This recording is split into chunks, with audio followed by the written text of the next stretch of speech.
मुरादाबाद विकास प्राधिकरण सभागार में मंडलायुक्त मुरादाबाद आंजनेय कुमार सिंह की अध्यक्षता में एमडीए बोर्ड की 140वीं बैठक शांतिपूर्ण संपन्न हुई।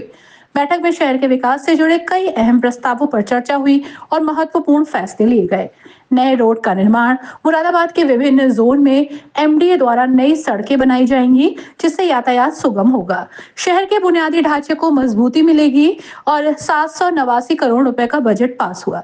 इस वित्तीय वर्ष में एमडीए द्वारा 789 करोड़ रुपए के बजट को मंजूरी दी गई, जिससे शहर के विकास कार्यों को गति मिलेगी। नई टाउनशिप का शुभारंभ होगा। इसी वित्तीय वर्ष में एमडीए 2 नई टाउनशिप जनता को समर्पित करने जा रहा है, जिससे आवासीय सुविधाओं में बढ़ोतरी होगी। कमर्शियल भूखंडों का नक्शा पास करना हुआ आसान। अब 1000 वर्ग मीटर के स्थान पर 500 वर्ग मीटर में भी कमर्शियल एक्टिविटी की अनुमति दी जाएगी। ये प्रस्ताव पास होने से छोटे व्यापारियों और व्यवसायियों को लाभ मिलेगा। साथ ही इस महत्वपूर्ण बैठक में एमडी उपाध्यक्ष यानी वीसी शैलेश कुमार, सचिव अंजुलता, अमरोहा डीएम के प्रतिनिधि, अपर नगर आयुक्त डीएम मुरादाबाद के प्रतिनिधि, एडीएम नगर नियोजक Amit Kadian, chief engineer Arun Kumar Sharma, XEN Pankaj Pandey, SDM Parul Tarar, MDA board सदस्य विकास जैन, राजू कालरा समेत कई अधिकारी और एमडीए के अन्य सदस्य मौजूद रहे। आज मुरादाबाद विकास प्राधिकरण की 140वीं बोर्ड बैठक मूल रूप से बजट के लिए बैठी थी, बजट के प्रस्तावों को पारित करने के लिए। और जो बजट के प्राविधान है, मोटा मोटी जितनी प्राप्तियां मुरादाबाद विकास प्राधिकरण को करनी थी उन्होंने प्राप्तियां की हैं। लगभग हम उस अचीवमेंट तक पहुंचे हैं। तो जो प्लान है, प्लान के हिसाब से चल रहे हैं। और सबसे बड़ा जो मद है भूमि अधिग्रहण का, जिससे टाउनशिप डेवलप हो मुरादाबाद विकास प्राधिकरण का, उस पर भी तेजी से काम चल रहा है। तो काफी संतोषजनक है। आज एक पहले से चर्चा हुई थी बोर्ड की बैठक में कि लोगों तक पहुंचने के लिए मुरादाबाद विकास प्राधिकरण क्या कर रहा है, सारी गतिविधियों को लोगों को बताने के लिए ऑनलाइन और न्यूज़लेटर इत्यादि के माध्यम से भी पहुंचा जाए। तो आज मुरादाबाद विकास प्राधिकरण ने न्यूज़लेटर भी जारी किया। इसके अलावा जो विभिन्न स्तर के जो मामले चल रहे हैं, जो लोगों की समस्याएं, उनके ऊपर भी विचार किया गया। कर्मचारियों की समस्याओं पर भी विचार किया गया।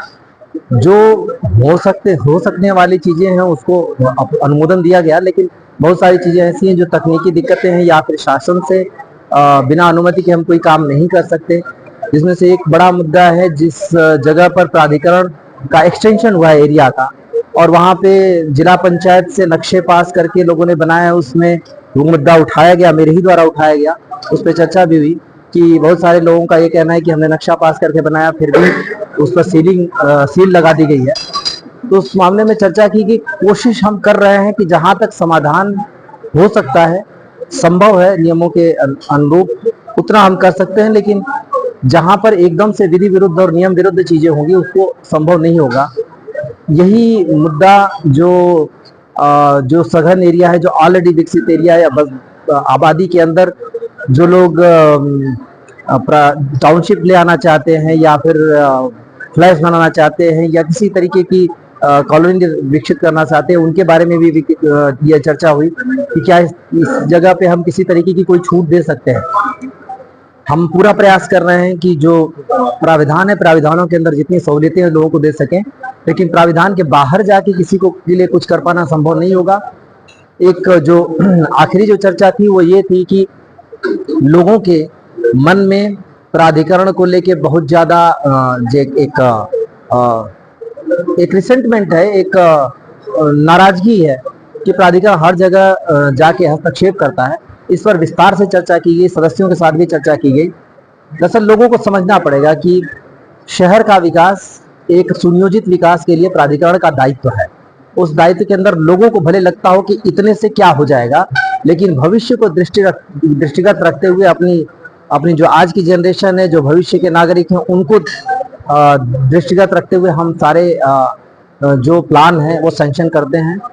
और इसमें सुनियोजित तरीके से शहर का विकास, इसमें सबकी भलाई है। तो लोगों का जो रिसेंटमेंट है, लोगों का जो कोई नाराजगी है, और सारे बिंदुओं पर बात की गई और बहुत ज्यादा उसमें बल नहीं पाया गया।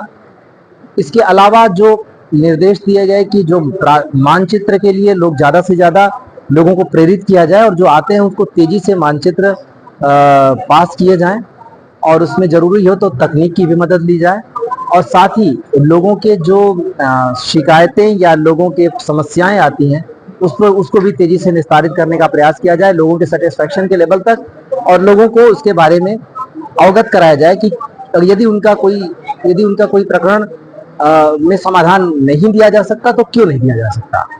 तो एक कुल मिला के ये एक बजट के अलावा लोगों की समस्याओं पर चर्चा करने के बिंदु पर ज्यादा थी आज की बोर्ड बैठक और उसमें जो सारी चीजें हैं जल्दी पब्लिक को भी इससे अवगत करा दिया जाए। बैठक में लिए गए फैसले से मुरादाबाद के बुनियादी ढांचे और शहरी विकास को नई दिशा मिलेगी। एमडीए द्वारा बनाई जाने वाली नई सड़कें और नई टाउनशिप शहर के विस्तार में सहायक होंगी। साथ ही कॉमर्शियल भूखंडों के नियमों में किए गए बदलाव से व्यापारिक गतिविधियों को बढ़ावा मिलेगा। बैठक के निर्णयों से मुरादाबाद के नागरिकों को बेहद सुविधाएं मिलेंगी और शहर का विकास तेजी से होगा। देखिए, मुरादाबाद विकास प्राधिकरण की 140वीं बोर्ड बैठक आज यहाँ प्राधिकरण सभागार में संपन्न हुई है अध्यक्ष मंडलायुक्त महोदय की अध्यक्षता में। इसमें मुख्य रूप से जो एजेंडा था वो 2025-26 का बजट पास कराना था। तो प्राधिकरण का जो बजट है वो पूरे हमारे बोर्ड ने सर्वसम्मति से पास किया। करीब इस बजट के अंतर्गत 789 करोड़ रुपए की आय जो है प्रोजेक्टेड है प्राधिकरण की और साथ ही साथ जो है विभिन्न प्रकार के निर्माण विकास कार्यों तथा जो है लैंड बैंक डेवलप करने के लिए करीब 588 करोड़ रुपए का व्यय इसमें प्रस्तावित है। इसके अंतर्गत विभिन्न प्रकार की जो योजनाएं हैं चाहे वो इंफ्रास्ट्रक्चर की हो, चाहे वो नई टाउनशिप को डेवलप करने की हो या फिर जो है भूमि क्रय करने की हो, उनको जो है अमल में लाया जाएगा। और जो हमारी आगे आने वाली सह्याद्री योजना है, आगे आने वाली हमारी जो गोविंदपुरम योजना है, उससे होने वाली आय को भी जो है इसमें सम्मिलित किया गया है।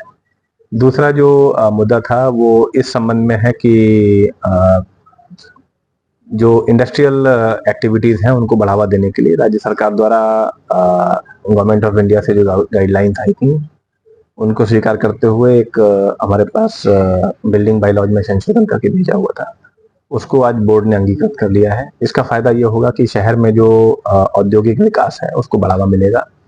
पूर्व में 1000 मीटर तक के